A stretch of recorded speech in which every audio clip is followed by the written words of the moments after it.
सती मैया ने भगवान शिव जी से पूछा, कहा महाराज ये विमान कहाँ जा रहे हैं? भगवान शिव जी ने कहा, देवी ये विमान आपके पिता ने कनखल में यज्ञ किया है, उसी यज्ञ में भाग लेने के लिए जा रहे हैं।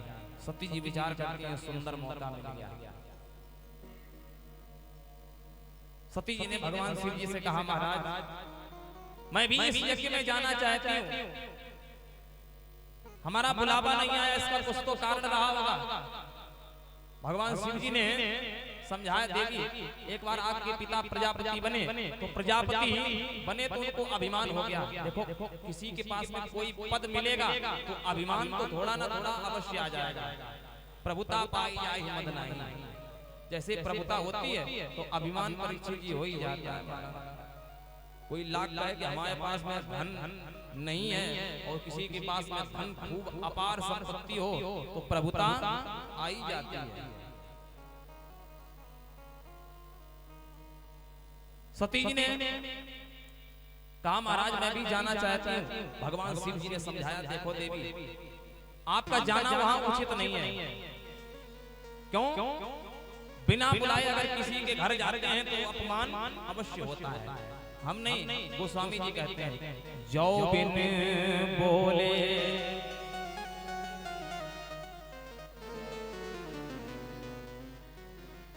भगवान शिव जी ने समझाया, कहा देवी जो बिन बोले जाहु भवानी, रहि न सील स्नेह नकानी। कहा देवी रहि न सील स्नेह नकानी, ना तो आपको सम्मान और ना ही स्नेह प्राप्त होता है।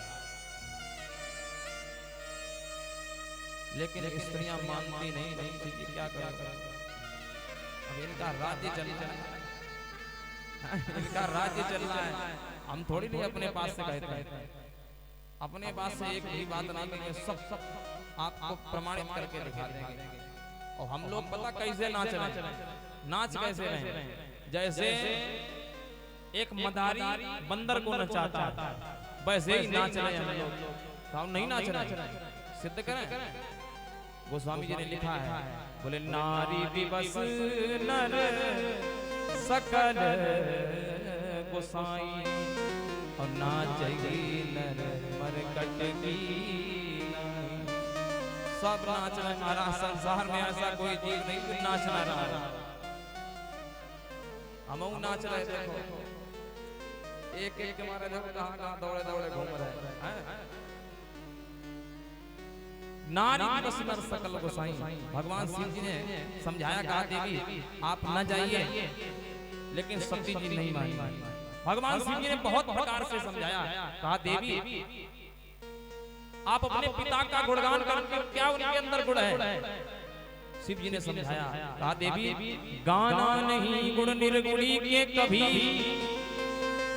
और कभी मूढ़ को मित्र बनाना नहीं। कभी जीवन में जिसके अंदर गुण नहीं उसके गुणगान गाने से क्या फायदा? और कभी भी मूर्ख को मित्र नहीं बनाना। जीवन में ध्यान रखना, अगर वो मूर्ख है तो क्या मित्रता करने से फायदा है? करना ना कभी बातें कायर से, और कभी रण में पीठ दिखाना नहीं। लिखा जो कायर है उनसे बातें करने से कोई फायदा नहीं।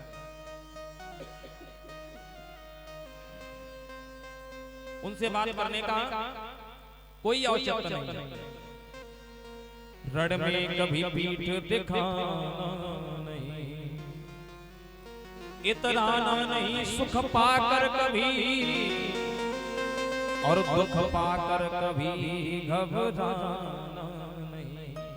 परीक्षित के जीवन में चाहे जैसी स्थिति आ जाए, चाहे सुख आ जाए, चाहे दुख आ जाए, कभी भी घमंड नहीं करना किसी चीज का। क्यों?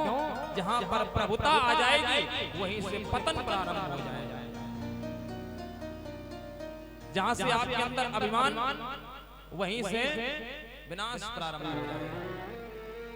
अच्छा, हम घमंड करें तो किस बात का करें? जीवन में किस बात का हम घमंड करें? पालन पोषण किसी दूसरे ने किया, जन्म माता ने दिया, संपत्ति मिल रही है तो वो भी अपनी नहीं है, आई और चली गई। बहुत प्रकार से समझाया, लेकिन सती जी जब नहीं मानी तो सती जी जब नहीं मानी तो भगवान शिव जी ने क्या किया, सती जी की सारी सामग्री को एक पोटली में बांध दिया। क्यों? शिव जी जानते हैं कि अब वापस आने वाली नहीं है, तो भगवान शिव जी ने सारी सामग्री को एक पोटली में बांध दिया और कुछ मुख्य गण दे करके सती को विदा करा दिया। सती जी जा रही हैं, सती जी जाकर के पहुंची अपने पिता के यहाँ। अपने पिता के यहाँ सती जी जिस समय पहुंची हैं तो गोस्वामी जी लिखते हैं, पिता भवन जब गई भवानी तो दक्ष त्रास का सनमानी। ध्यान दीजिए, विचार करिए, जितनी माताएं बहने बैठी है विचार करिए। जीवन में आप अपने पिता के घर जाइए, अपने पिता के घर जाएं और पिता आपका देख देख के आपको मुख घुमा ले, आपसे कोई हाल या हाल ना पूछे तो आपके हृदय पर क्या बीतेगी? क्यों? जीवन में पिता का घर जब तक पिता है तब तक मायका है, और जिस दिन पिता नहीं रहेगा उस दिन मायका भी खत्म हो जाएगा। मायके की पहचान पिता से ही होती है। राजा दक्ष ने किसी प्रकार की कोई कुशल नहीं पूछी। जब कोई कुशल नहीं पूछी तो थोड़ी सी आगे बढ़ी और आगे बढ़कर के देखा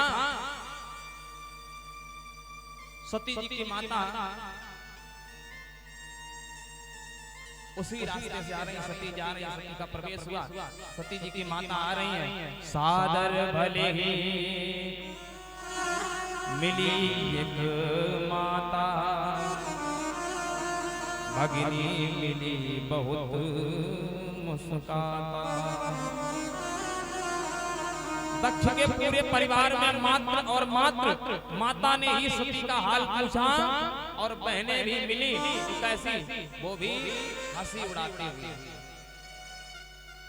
हंसी उड़ाते हुए बहनें मिली। और बहनों ने पूछा सती जी से, क्यों सती, एक बात बताओ, वो आपके पति जी भस्म लगाते थे शरीर पे, वो लगाते कि बंद कर दी? सती जी की खूब हंसी उड़ाई गई। सती जी की माता ने कहा पुत्री चलो प्रवेश करो महल में। सती जी ने मना कर दिया, सती जी ने मना कर दिया, कहा नहीं, सबसे पहले मैं यज्ञशाला में जाऊंगी और देखूंगी मेरा पति का कोई स्थान है या नहीं है। सती जी सीधी यज्ञशाला की तरफ जाती हैं। सती जागते क्यों तब जागा,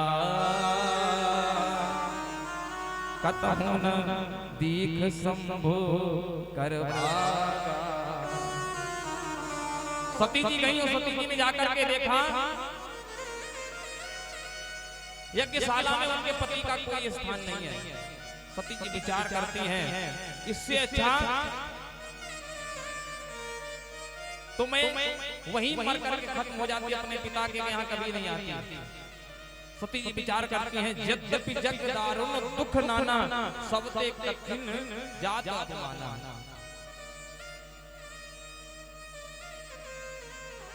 इससे बड़ा अपमान संसार में क्या हो सकता है? सती जी विचार करती हैं, इससे अच्छा तो मैं अपने शरीर का परित्याग कर दूंगी। क्यों?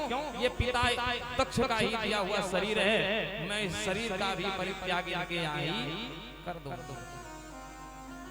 सती जी विचार करती हैं, विचार करती हैं सती जी, हाथ जोड़कर खड़ी हैं, आंखों से अश्रुधारा बह रही है। सती जी भगवान शिव का ध्यान करती हैं, और शिव का ध्यान करते करते सती जी ने क्या किया? अस कहीं जोग अग्नि तनु जारा,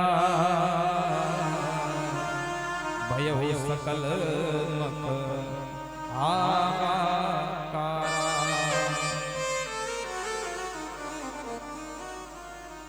सती जी ने अपने शरीर की योगाग्नि से अपने शरीर को जला करके भस्म कर दिया। जैसे ही शरीर को जला करके भस्म किया, लोग कहते हैं सती जी ने यज्ञशाला में कूद करके अपने प्राणों को त्याग कर दिया। नहीं, साफ साफ रामचरितमानस की चौपाई कहती है, अस्त ही योग अपनी योगाग्नि की अग्नि से अपने आप को जला करके भस्म कर दिया। जैसे ही सती जी ने अपने शरीर को जला करके भस्म किया, वैसे ही पूरे यज्ञशाला में हाहाकार मच गया। नंदी भृंगी इत्यादि जो भगवान के मुख्य गढ़ गए थे, उन्होंने क्या किया, यज्ञशाला को विध्वंस करना चाहा, तो भृगु ने अपनी योग शक्ति के द्वारा अन्य गढ़ उत्पन्न कर दिए, भगवान के गढ़ों को मार करके भगा दिया। इधर नारद जी ने जाकर के भगवान शिव को सूचना दी। भगवान शिव को सूचना दी, कहा महाराज सती जी ने अपने प्राणों का परित्याग कर दिया। भगवान शिव जी ने अपने नेत्र नहीं खोले। जैसे ही नारद जी ने दोबारा कहा भोलेनाथ आपके जो गढ़ थे, आपके जो गढ़ गए थे साथ में, उनको भी बहुत मारा गया, उनको भी अपमानित किया गया। जैसे ही भगवान शिव जी ने सुना कि हमारे भक्तों का भी अपमान हुआ, हमारे गढ़ों का भी अपमान हुआ, भगवान शिव जी उठे, तांडव करने लगे। इतने क्रोध में भगवान शिव जी उठे, अपनी जटा को खोला और सिरा पर पटका, तो वीरभद्र के स्वरूप में अपने स्वरूप से प्रादुर्भाव किया, तो वीरभद्र का प्रादुर्भाव हो जाता है। बोली वीरभद्र भगवान की। वीरभद्र का प्रादुर्भाव हुआ, कहा जाकर के यज्ञशाला को नष्ट कर दो।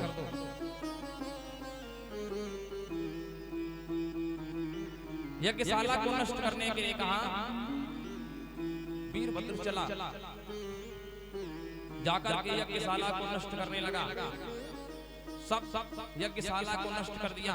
अंत में देखा दक्ष प्रजापति दौड़ता हुआ भागा जा रहा है। जैसे ही भागता हुआ देखा, वीरभद्र ने दौड़ करके दक्ष प्रजापति को पकड़ लिया और पकड़ करके सिर को काट करके यज्ञ कुंड में स्वाहा कर दिया। बोलिए भक्त वत्सल भगवान की जय हो। श्री वृंदावन के बिहारी राज